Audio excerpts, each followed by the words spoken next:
Hey guys, Dr. Mike Dusa here, MTFU Longevity. How are you? I told you my story in the past, many years ago, when I got out of chiropractic school in 1990. I was 26 years old.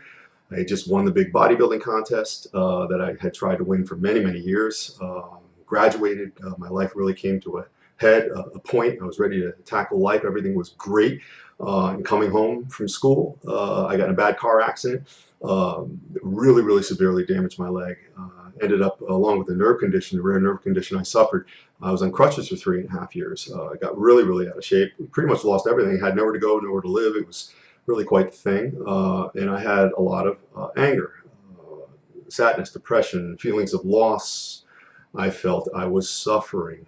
And maybe I was. I don't know. I ended up at the Mayo Clinic in Rochester, Minnesota. That's the place you go where when you're really screwed and you really need the top medical in the world.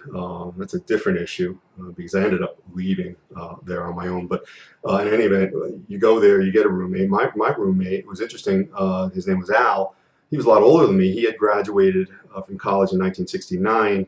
And he lost both his legs in a car accident. That very day, he was on that university's Division I national football championship team. He was a player on the team, and he went out to celebrate, got in a car accident, and lost both his legs. So that from that point on, over 20 years, he'd go to the Mayo Clinic every year for like a checkup and a tune-up or whatever it might have been.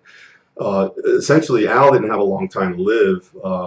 Unfortunately, he's long gone now, but he had a lot of associated problems along with losing his legs. He had like a colostomy bag and all these other problems with his systems. And I was there for almost 3 months, and he was my roommate, and he was always really happy. And it wasn't like he was happy for one day.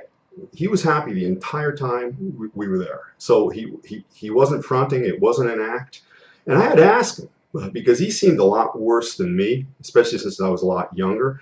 And I said, Al, why are you so fucking happy? I mean, dude, you're down. He looked at me and says, Mike, your thoughts are killing you. And people sometimes ask, where I get all this content that I publish and everything. Most of what I know I've gleaned from other people who are way ahead of me. And Al was one of those guys. And he says, I listen to you and I look at you and I watch you every single day, and your thoughts are killing you, he said. And he says, you're suffering needlessly. And I was like, oh, how do you know? You don't know me. You're not me, all this and that. And he says, look, think of the worst things that you've ever thought of. Losing your leg, for instance. You've been here almost 3 months, and they're not going to take your leg off. There you go. And he was right. And whatever else I might have harbored in the back of my head in my past, as far as happening to me, never did happen. And you got to ask yourself that too. Whatever you might have thought, if you're here listening to me right now, that worst shit has not come to your hood to take you down. It's probably not. And he said, he said a couple other things, but to this day, he's right. I mean, I've already said in a previous video that when I wake up each day, I have a little bit of that melancholy or sadness or difficulties or pressures or problems or whatever is in the dark recesses of my mind. But what I do is I use that stuff to spur me on. I use it as fuel when you go to work out. I have these negative thoughts, somebody that I might be mad at. I don't act on those things. Let's say I want to go beat the hell out of somebody. I don't do that because that means I'm a sociopath. I'm not there, but I use these thoughts as fuel because we all have them.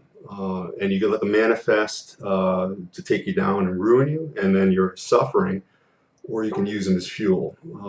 I know it might sound easy, but you gotta ask yourself, what else do you have? Try to stop suffering now. That's what I do. Have a good night. Thanks.